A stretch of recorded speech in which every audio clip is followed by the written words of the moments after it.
सभी श्रोताओं को मेरा नमस्कार। आज मनुष्य के मन के भीतर जो संभावना और द्वंद्व चला रहता है उसके विषय में भगवद गीता के 12वें अध्याय की चर्चा करूँगा। भगवद गीता के 12वें अध्याय भक्ति योग में अर्जुन ने पूछा, जो भक्त आपके प्रेम में डूबे रहकर आपके सगुण रूप की पूजा करते हैं या फिर जो शाश्वत अविनाशी और निराकार की पूजा करते हैं, इन दोनों में से कौन अधिक श्रेष्ठ है? भगवान श्री कृष्ण बोले, जो लोग मुझ में अपने मन को एकाग्र करके निरंतर मेरी पूजा और भक्ति करते हैं तथा स्वयं को मुझे समर्पित कर देते हैं, वो मेरे परम भक्त होते हैं। जो लोग मन बुद्धि से परे सर्वव्यापी निराकार की आराधना करते हैं वो भी मुझे प्राप्त कर लेते हैं, मगर जो लोग मेरे निराकार स्वरूप में आसक्त होते हैं उन्हें बहुत कठिनाई का सामना करना पड़ता है, क्योंकि सशरीर जीव के लिए उस रास्ते पर चलना बहुत कठिन है। मगर हे अर्जुन, जो लोग पूरे विश्वास के साथ मेरा सिमरन करते हैं वो मेरी भक्ति में लीन होते हैं, उन्हें मैं जन्म मृत्यु के चक्र से मुक्त कर देता हूँ। जो अव्यक्त और निराकार होता है उसका अपना अनुभव नहीं कर सकते, उसमें आप सिर्फ विश्वास कर सकते हैं। चाहे आप निराकार में विश्वास करते हो, फिर जो भी नहीं है उसके प्रति गहरी भक्ति और प्रेम के विकसित करते हुए उसे बनाए रखना आपके लिए बहुत कठिन होगा। जो है उसकी भक्ति करना आपके लिए अधिक सरल है। इससे साथ ही श्री कृष्ण कहते हैं, अगर कोई निरंतर निराकार की भक्ति कर सकता है तो वह भी मुझे पा सकता है।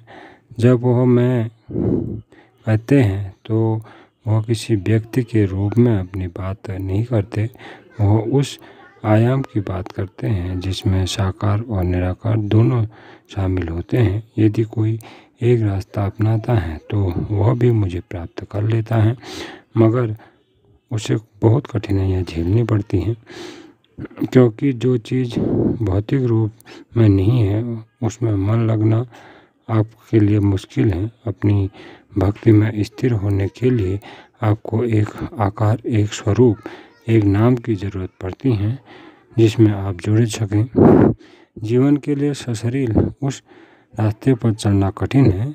इसका मतलब है कि अगर आप शरीर और बुद्धि विवेक युक्त जीव की तरह अस्तित्व में एक निराकार आयाम की आराधना करते हैं तो आपकी बुद्धि रोज आपसे पूछेगी कि आप लक्ष्य की तरफ बढ़े भी रहे हैं या यूं ही समय बर्बाद कर रहे हैं।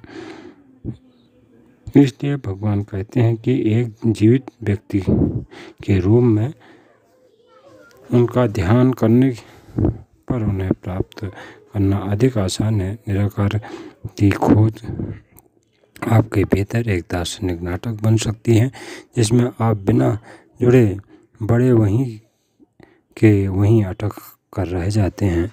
जो लोग पूरे विश्वास के साथ अपना मन मुझ में लगाते हैं और मेरी भक्ति में लीन होते हैं उनमें मैं जन्म और मृत्यु के चक्र से मुक्त कर देता हूँ।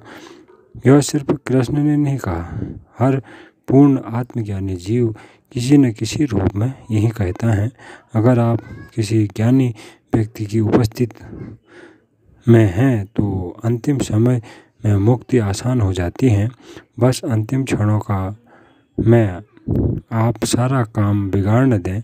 अगर अंतिम क्षण भी आपको ज्ञान नहीं होता है कि आप क्रोध, घृणा व लालसा की भावना से वशीभूत रहते हैं तो मुक्ति कठिन हो सकती है। लेकिन श्री कृष्ण कहते हैं कि अगर एक पल के लिए भी तुम्हारा ध्यान पूरी तरह मुझ पर लगता है तो तुम मुझे पालोगे।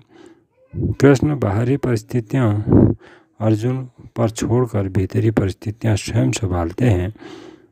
यह अर्जुन से कहते हैं, युद्ध के परिणाम की चिंता मत करो, तुम्हें लड़ना है, तुम जीतोगे या नहीं यह तुम्हें योग्यता और अन्य चीज़ों पर निर्भर करता है। बस लड़ो और अच्छी तरह लड़ो। अगर तुम जीतोगे तो राज्य का आनंद उठाओगे, अगर मर जाते हो तो मैं तुम्हारा परम कल्याण सुनिश्चित करूँगा।